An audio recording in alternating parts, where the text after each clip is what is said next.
প্রচন্ড শীতকাল, এই যে এখন শীতকাল পড়ছে, এই শীতকালে আপনি ঠান্ডা পানিতে অজু করছেন কষ্ট করে, এই অজুর বদৌলতে আপনার গুনাহগুলো মাফ হয়ে যাবে।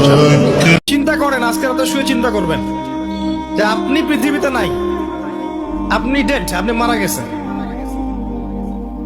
এবার চিন্তা করে দেখেন, আপনার পরিবার, আপনার সমাজ, এই বিশ্ব, এই রাষ্ট্র, এগুলোর কোনো কিছু যায় আসে? কেউ আপনার খোঁজ নিতে আসবে কখনো? আপনি মারা যাওয়ার পরে কেউ দেখতে আসবে আপনার কবরে আপনি কেমন আছেন? কাদের পিছনে জীবনটা নষ্ট করছেন? কিসের পিছনে জীবন নষ্ট করছেন? চিন্তা করেন, আজকে রাতে শুয়ে চিন্তা করবেন যে আপনি পৃথিবীতে নাই, আপনি ডেড, আপনি মারা গেছেন।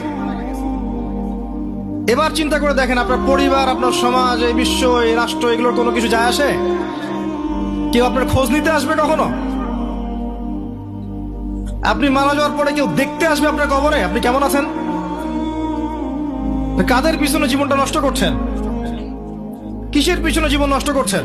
বিশ্বাস করেন, কিয়ামতের আগে একদিন, এক রাতের মধ্যে এই কোরআনের সব পাতাগুলো আল্লাহ তুলে নেবেন আসমানে। হাদিস এসেছে, কোরআনের শুধু পৃষ্ঠাগুলো থাকবে, কালি থাকবে না। এটা শেষ জামানায় হবে সামনে। তিনি আরো বলেছেন যে এই কোরআন পরকালে হয় এই উম্মার পক্ষে সাক্ষী দিবে অথবা বিপক্ষে সাক্ষী দিবে। এই কোরআন কথা বলবে কাল কিয়ামতের মাঠে, বলবে যে আমাকে সে তেলাওয়াত করে নাই, আমাকে গবেষণা করে নাই। আল্লাহ এই কোরআন নিয়ে তারা হেদায়েত খোঁজেনি, তারা অন্য জায়গায় হেদায়েত খুঁজেছে। আর কোরআন যার বিপক্ষে সাক্ষী দিবে, কেউ কখনো তাকে জাহান্নাম থেকে বাঁচাতে পারবে না। কোন অবস্থায় আল্লাহর প্রতি ভরসা হারাবেন না। আল্লাহ রাব্বুল আলামিন আপনার ব্যাপারে পরিকল্পনা করে রেখেছেন। আপনার মনের মধ্যে যদি সততা থাকে, অনেস্ট একটা মন থাকে, ইনশাআল্লাহ আপনি দুনিয়াতেও সফল হবেন, পরকালে সফল হবেন। অহংকারীদেরকে আল্লাহ পাক কিয়ামতের মাঠে পিঁপড়ার মতো উঠাবেন। তাদের আকৃতি মানুষের সমান হবে না, ছোট ছোট কালো পিঁপড়ার মতো হবে এবং অন্ধকার ওদেরকে ঢেকে নিবে। তো আমাদের মনে যাদের অহংকার আছে, আল্লাহর ওয়াস্তে অহংকার ছেড়ে দেই।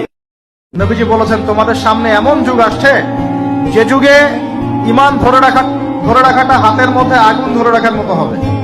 তবে সুসংবাদ ওই যুগে তাদের জন্য যারা আমার সুন্নতকে আবার জীবিত করতে পারবে। যে আমার মৃত সুন্নতকে জীবিত করবে, আল্লাহ পাক তাকে 50 জন শহীদ সাহাবীর সমান লিখে দিবে।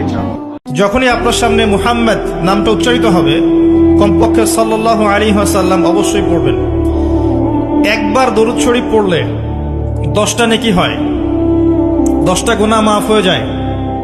আল্লাহ পাক 10 বার আপনার প্রতি রহম করবেন, আপনার মর্যাদা আল্লাহ পাক 10 গুণ বাড়িয়ে দিবেন। বলেন সুবহানাল্লাহ। কিন্তু একটা কথা শোনেন আমার, আমরা যখন মারা যাব না, আমরা মারা গেলে পরে 40 দিন তারা আমাদেরকে মনে রাখবে কিনা সন্দেহ আছে। বিশ্বাস করছেন না? এই যে আমাদের অনেক আত্মীয় স্বজন মারা গেছে না, বছরে একটা বারো কি কবরস্থানে কেউ গিয়েছে? হয়তো যায়, মৃত্যুবার্ষিকী ওই দিন যায়, তাই না? দেখেন, আমরা কিন্তু আস্তে আস্তে ভুলে গিয়েছি তাদেরকে, আমরা ব্যস্ত হয়ে গেছি। ঠিক একইভাবে তারাও আমাদেরকে ভুলে যাবে।